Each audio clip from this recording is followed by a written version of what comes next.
Simon, a tall, broad-shouldered man in a business suit, being in a good mood, was going to a business meeting. Putting folders with documents into an expensive leather briefcase, he was happy as a child that fate had sent him Paul. Everyone could only dream of such a partner because he was so skillful in handling business, and the income for the year of their partnership had increased significantly. Simon was already over 30, and he seriously thought about having a family. He did not support the modern tendency to have children when you have grey whiskers, except that there were some difficulties with the candidates for the role of his wife. The man saw through them and more than once arranged a test of their feelings for him. And all his girlfriends failed miserably, showing that they were only interested in his money and position. Simon needed a modest and decent woman who would think of the home and love him first, not his money. So, thinking about everyday life, Simon finally left his apartment, once again checking whether he had all the documents. Stepping out on the street, he looked up at the windows of his penthouse with pleasure, and then went to his fancy car sitting in the parking lot. Suddenly he felt a slight touch on his hand. Simon looked around and saw a poorly dressed girl, about 8 years old. By her appearance, he immediately realized that she was a common beggar. Simon prepared to hear her ask for money, but instead the girl said something that made him stunned to sit down on the bench and think hard. It was out of the question to go to the meeting with Paul now. Many years before these events, Simon's life had been radically different from the present one. He was not rich, lived with his mother in a small, cramped apartment, and worked in an ordinary position as a programmer in a small computer company. However, it did not upset him, because he had something much more precious in life: his beloved girlfriend Elizabeth, whom he had already proposed to. Elizabeth lived in a nearby town, which was surrounded by beautiful mountains. It was a simple tourist town, and Elizabeth, who was a primary school teacher, could not find work here. She lived with her grandmother and was going to leave for the capital of the state after her marriage to Simon to start a new life in better circumstances. But the young woman could not imagine what role her grandmother would play in what happened next. Mrs. Torres was already over 70 years old, and she loved her granddaughter and wished the best for her. However, Simon did not inspire confidence in the old lady. She did not see him as a reliable protection and support for her granddaughter, because in his youth he had problems with law enforcement authorities. He had been a troublemaker and was on the police list. Although many years had passed since then, and Simon had long ago straightened up and had a good profession, Mrs. Torres still believed that one who had violated the law once could do it again and again. This was the elderly woman's opinion, and she was not going to change it. So she repeatedly told her granddaughter, "Dear, you will grieve with the gangster. Leave him while it's not too late. Look how many good, hard-working men are around. They will carry you in their arms, but you are clinging to this Simon as if he is smeared with honey." "Oh, Grandma, why do you say that? Simon loves me very much, and I love him.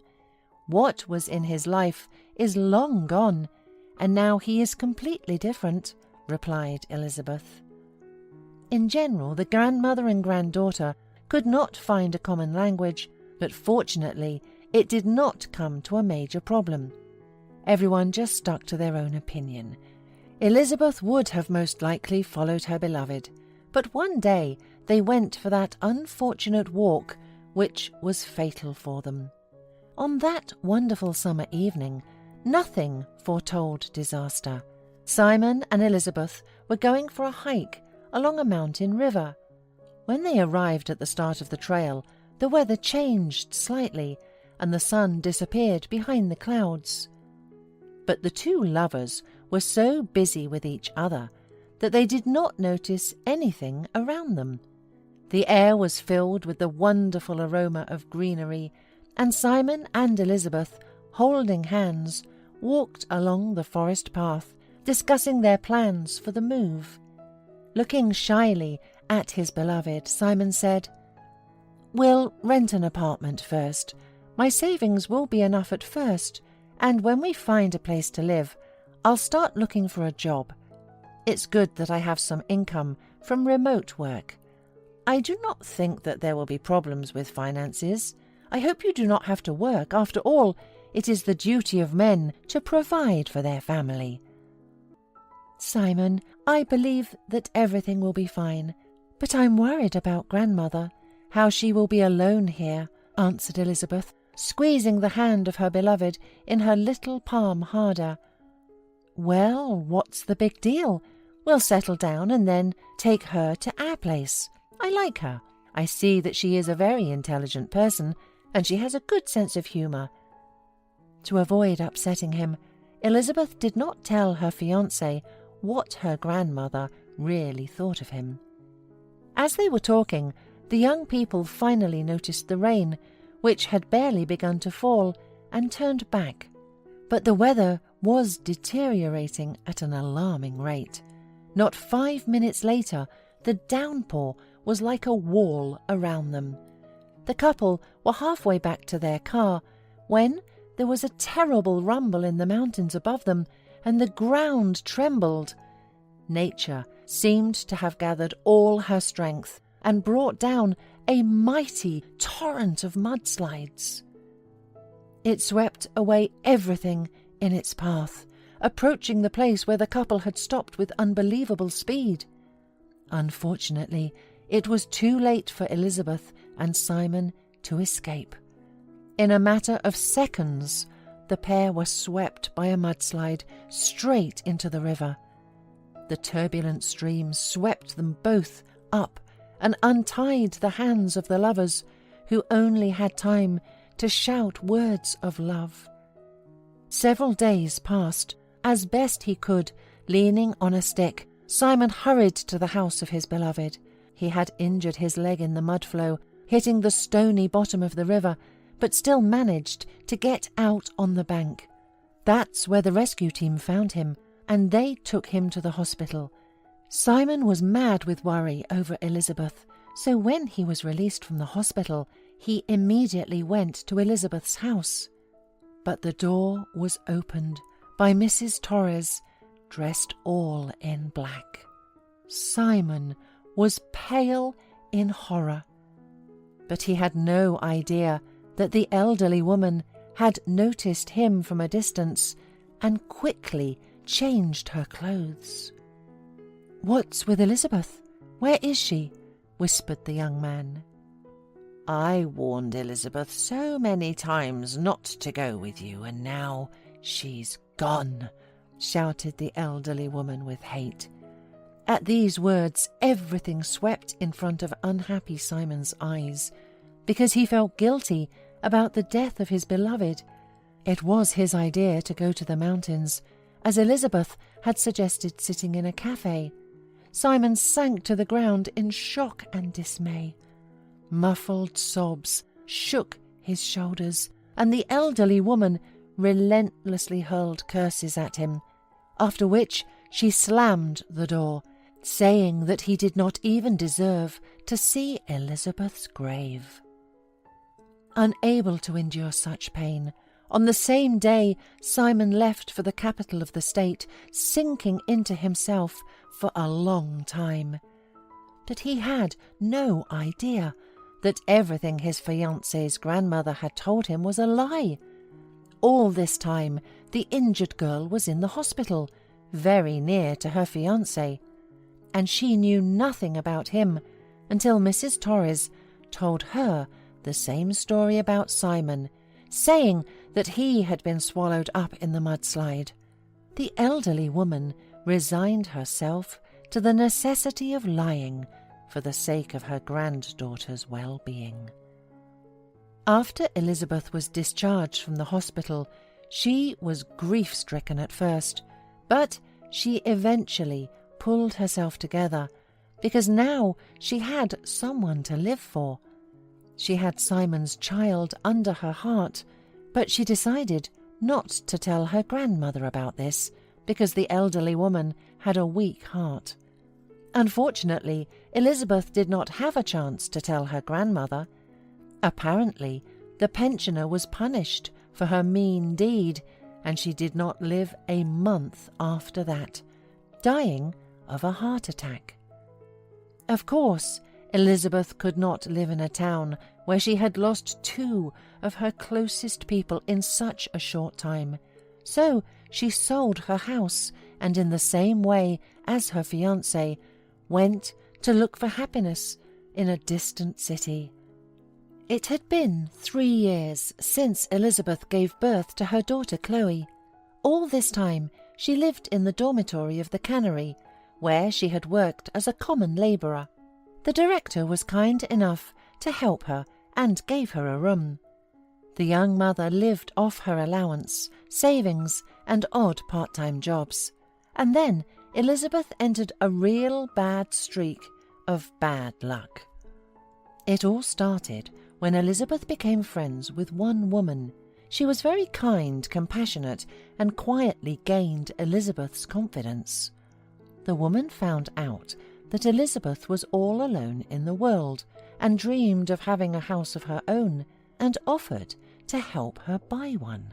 Unfortunately for Elizabeth, she trusted her, but the woman turned out to be a swindler and tricked her by registering the house in her own name. The appeal to law enforcement agencies had no result, since the swindler had thought of everything. So, overnight, the mother and daughter were left without savings, and then they also found themselves without a place to live, because the cannery went bankrupt, and the dormitory was closed along with it. Elizabeth had nowhere else to go but to church, where she often went to pray for the repose of the souls of her beloved and grandmother.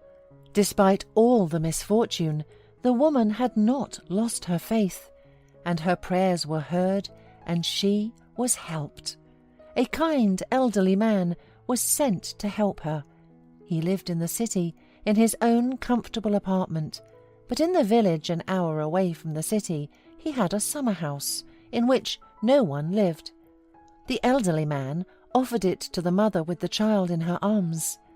Since then, Elizabeth and Chloe began to live in that village. The years went by. Elizabeth worked as a kindergarten teacher in the city. The salary was not enough, and they lived modestly. Since Elizabeth wanted to provide her daughter with a good education, she did her best. So she took part-time jobs to put some money aside for the future. Chloe was a precious child, beautiful, swarthy, and gypsy-like. Seeing how hard her mother worked, one day she decided to help. The girl had attended music school, and now, instead of waiting for her mother after school in a nearby square, she took her flute with her and went to play in the crosswalk. Passers-by took pity on the little beggar and often put coins and small bills into her hat. Thus, of course, the girl could not help her mother much, but she still believed in the best. One day, Chloe was walking to the crossing and noticed a shaven-headed man getting out from under a car parked nearby. He took his jacket from a friend who was standing nearby, and they walked away as if nothing had happened. Chloe walked a few meters away, and the men paid no attention to a little girl who looked like a beggar. "Well done," said the man who had climbed out from under the car. "Now his car will blow up as soon as he goes to negotiate with his partner. What a fool! How can anyone trust a man like Paul? He was in jail for a reason. Come on, stop babbling. He pays just fine, and the rest is none of our business," replied his accomplice, looking back at Chloe. But when he saw that it appeared to be some little gypsy girl, he immediately lost interest. The men continued on their way, while Chloe ran quickly to the car to wait for the owner. Simon was quite surprised when the little beggar told him not to go to the negotiations because some men had put something in his car that would make him blow up. To be on the safe side, Simon called the police, who removed the timer from underneath, counting the last minutes of his life. While they were waiting for the police, Simon had time to question the little girl about where she had come from. The little girl told everything as it was and showed him a photo of her mother. Simon's heart fluttered. Elizabeth was even more surprised than Simon when an unknown man called her and thanked her for the fact that her daughter had saved his life, saying that everything else was settled with the police. He would personally deliver Chloe home. Paul and his accomplices were arrested on the same day. Never would Simon have imagined that his companion, being such an honourable man, could do such a thing for the sake of money. In the evening, terribly worried about her daughter, Elizabeth was amazed when an expensive car drove up to her house, from which her daughter emerged triumphantly. A man followed her out. Shocked, Elizabeth immediately recognized him. It was her Simon, alive and unharmed. The lovers rushed into each other's arms, Chloe standing beside them, not knowing yet who this man really was. "Will you marry me?" was the only thing Simon could whisper. "Yes," she replied. The poor woman and her daughter had to endure so much, but happiness returned to them. She did not hold a grudge against her grandmother, knowing perfectly well that she wanted her happiness. When the whole family spoke at the elderly woman's grave, a small cloud suddenly covered the clear sky, and a few drops of rain fell from it. And maybe that was a sign that Mrs. Torres was asking forgiveness for what she had done.